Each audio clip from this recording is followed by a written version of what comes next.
introduction to what's to come. Just make sure, Roman, is your name right, the attorney? Ramon? Rivera, I'm sorry. That we also have money to the side for open requests. Because I don't see the transparency, because when you made your presentation, Sakita, you didn't state, are you still going to have committee meetings? Because we still get federal money.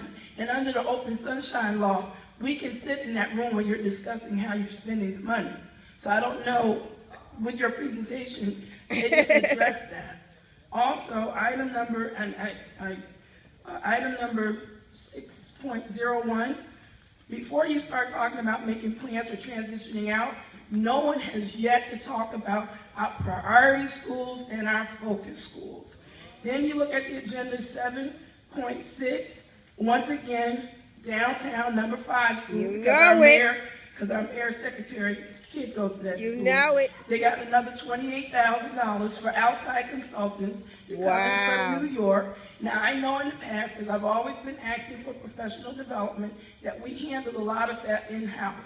Now, here it is again, $28,000 going out for a school that's not a priority school and not a focus school. Shame. To get consultants coming in. But I have yet to hear anything about our priority schools and our focus schools. What's the plan about getting the state out of those schools? That's what we need to do first.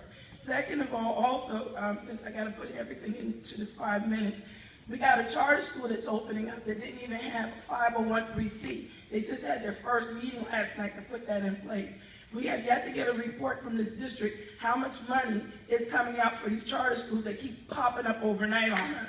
And it's really affecting us. How are we going to do our job if you're constantly allowing these places that are not even properly vetted? Because I don't even know how the state allowed them to even recruit our kids, and they don't have a 501(c)(3) in place as of last night. So also, you mentioned our strategic plan. I need to know the outcome. We had the meetings in the community, but nothing came back to the community on the outcome of those strategic plans when we took the time out of our day to come in and participate. Nothing. Not even a mailing, nothing. So when are you going to get back to us about what came out of those strategic plans? And also, I do know that we did professional development with leadership as far as developing principals in-house. I'd like to know what is the difference from the old program with the new leadership development that Dr. Lyles is proposing, and how much of a money difference is that going to cost us? Because we were doing it in the past. And also, as a substitute teacher, where do we fit it for professional development? We still have yet to get that. Now we want us to have subject-specific certifications, and we have to pay out of pocket for it. Where do I get tuition reimbursement?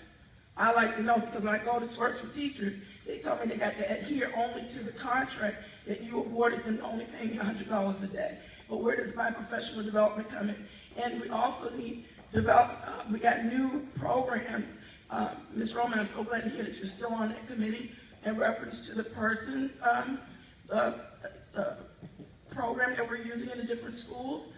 If you want us subs to do more in the classroom, you got to give us more training. I thank God that I was able to be in schools with good teachers that allowed me to use their smart board, so that when they're absent, I'm still able to continue on with the lessons, because a lot of our classrooms are relying on the computers to teach our children, but the subs are locked out of them.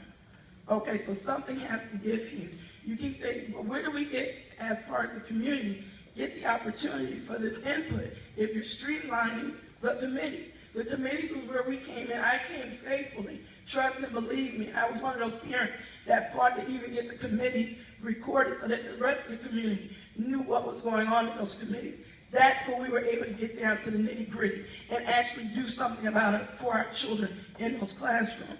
So I'm very angry to see that you're streamlining it and you're pushing us out again. Why do you do that, yet you keep talking about we want community involvement? Where's the authentic involvement?